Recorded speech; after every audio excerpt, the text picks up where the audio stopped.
Il s'est amélioré.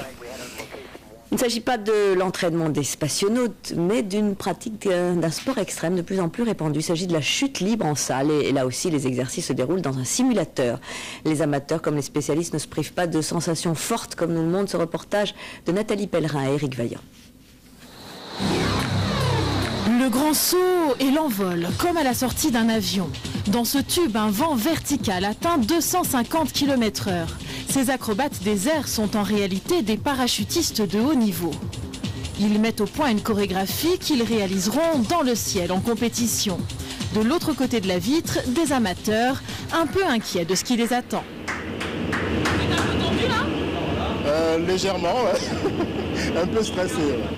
Ils vont eux aussi entrer dans la soufflerie pour vivre les sensations d'un saut en parachute à 4000 mètres d'altitude. La prise de contact avec le vent est parfois laborieuse. La moindre erreur de position empêche de voler. Je viens de planer, je viens de voler.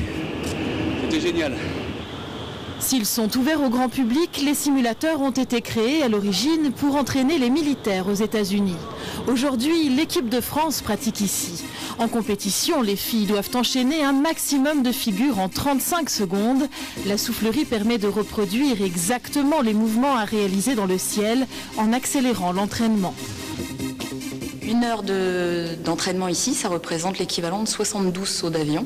On va pouvoir répéter, pouvoir stopper des figures qui passent pas bien, s'expliquer en l'air. Et ces athlètes habitués du ciel n'avaient jamais eu l'occasion d'évoluer sous l'œil de spectateurs. C'est vrai que c'est plaisant de pouvoir faire quelques petites acrobaties avec le public, ça donne envie aux gens, les gens sont souriants, ça leur donne envie d'essayer.